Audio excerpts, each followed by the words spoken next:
Op Garage Racer. Many diesel owners in the comments ask when there will be a diesel, and here we have found you a beautiful 320D Touring at the lower end of the market. We'll show you how much power this car still has after 340,000 kilometers on the original turbo.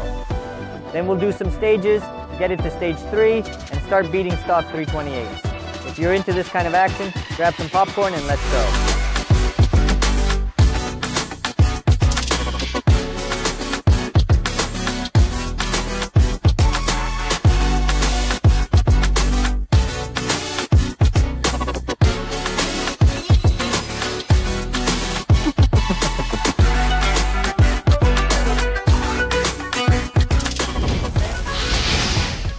This car was bought by our manager, who, by the way, already owns a 120D1 series, an F31 N47 drift build, and this is basically his second F-Series car, as Sergey Beko said. It's like a garage racer, because I have an E46 that's been sitting for 5 years with a turbo and a disassembled engine, plus 2 F-Series cars, a 2 Series and a 3 Series. We can easily use this car for any challenges, tests, or experiments. So, diesel owners, give us a like and drop a comment. And moving on. This Touring was bought at the bottom of the market, but you won't find a price like this anywhere else. That's because our manager purchased it from one of our clients. He'd been eyeing this Touring for about a year, and finally the client decided to sell it, and sold it for even less than Autoria prices. So you won't find such a deal anywhere, and we're not holding any contests. It would be pointless. Why could this car be sold so cheaply? The first reason is its mileage. It has 336,000 kilometers on the clock. This car isn't an American import, it's a European model. As you know, there are no 320D diesels in the US. They're called the 32080. It's the same 320D diesel as in Europe, but for the US market. It doesn't have 2 turbos, just 1 turbo, everything else is the same, and the power output is identical. The only difference is that it has AdBlue emissions equipment. This car was imported from Germany with 200,000 kilometers mileage. Up to 280,000 kilometers it was serviced at the official dealership, and after that it started coming to us. However, it's still a one-owner car. The owner drove a lot across Ukraine, which is why the mileage piled up so quickly. It now has 336,000 kilometers on the clock, meaning it's covered 130,000 kilometers in Ukraine. Just imagine that. The front and rear shocks haven't been replaced, and neither has the turbo. This can be explained by the fact that the car was driven mostly on highways in Germany and has continued to be used primarily for intercity travel in Ukraine. The owner would sit behind the wheel and cover a lot of kilometers in one go. F-Series owners with around 100,000 kilometers on their cars are probably wondering what happens by the time they hit 300,000. Their car will basically turn into junk and scrap metal. But now, take a look at the interior. When I got in and drove here to the shooting location, I was really surprised. Everything is great, everything is clean, no wear and tear at all. The interior is fabric, by the way, which was only available in European versions. You'll never find a fabric interior in an American model. This one even has sport seats with side bolstering. It's not electric, it's mechanical, which surprised me, but it's got the support, which is awesome. There are no complaints about the interior. A potential buyer sits down and thinks everything is fine. It feels like a fresh car. No one would guess it has 340,000 kilometers on the clock. That's why our manager bought it, as far as I understand. Another thing, which the seller mentioned before the purchase, is that the engine was replaced. The owner was driving on the highway cruising at 220, or rather above 200.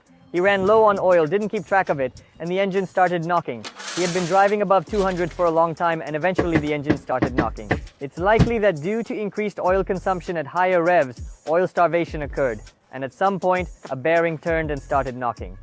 The owner replaced the engine with a used one, supposedly with around 100,000 kilometers on it. But as we understand, it's almost impossible to find an N47 engine with such low mileage. Maybe it's closer to 200,000 kilometers. But this doesn't really scare off a potential buyer.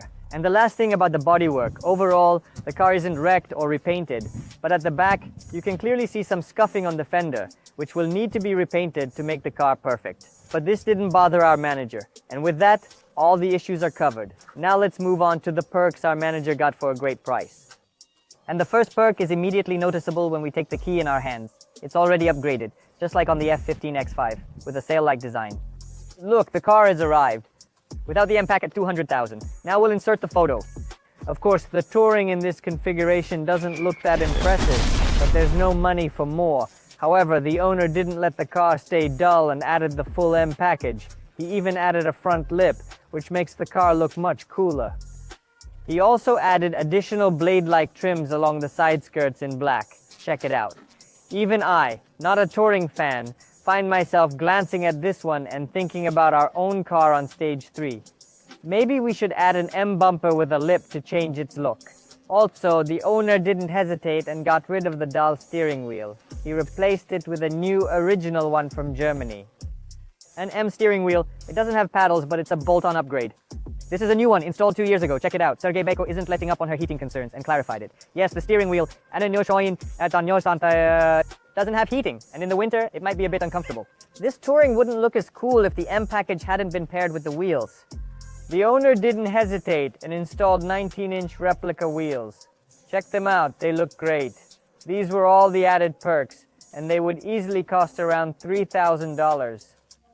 Now, let's move on to the options that our managers got from the factory. With the car for our managers. Same options also available on F30 Touring. Now let's move to the interior.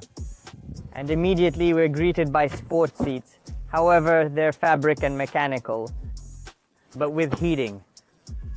And they have side bolstering, which is a nice touch. Among the perks, we see the NBT multimedia system with a wide screen and the extended instrument cluster. Adaptive xenon with auto high beam. Here's the button for it. It automatically adjusts when to turn on. We also have parking sensors all around. But here we encounter some downsides. There's no rear view camera. Lousy music. There are no power seats, not even like in the basic American models. It has a lighted ceiling, but that's a matter of personal preference. And there's no sunroof, unlike the basic American models. So there are both pros and cons. Everyone can make their own conclusions. A big plus for this car is that it drives like a 320i petrol, but the fuel consumption is much lower. Right now, our manager's fuel consumption is 7.6 liters in the city, even though he drives it normally. And on the highway, the fuel consumption will be around 5 to 6 liters. So for a 320i petrol, that's something even they could only dream of.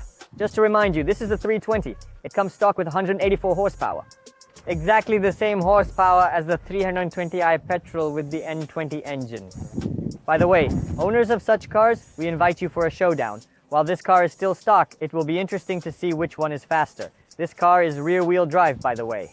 As for the official service records in Ukraine, we don't have any information. As for our own records, we haven't done much, just a few oil changes. We also resealed the exhaust because the owner noticed exhaust fumes in the cabin in the mornings. We also changed the dust covers on the rear shocks. During the disassembly, the shocks were found to be original and in good condition. This is quite unusual. Perhaps it's because the car mostly drove on highways. I hope you enjoyed our diesel project. We will be doing a stage 3 upgrade on this one. So leave comments and like the video. Based on your activity, we'll understand your feedback. And we'll know how much you're interested in this diesel topic. Maybe we'll take another diesel car for a project at this mileage. The turbo here is already pushing oil, so we'll immediately do a stage 3 hybrid turbo.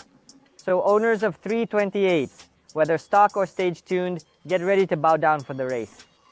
It's gonna be hot. And we're off.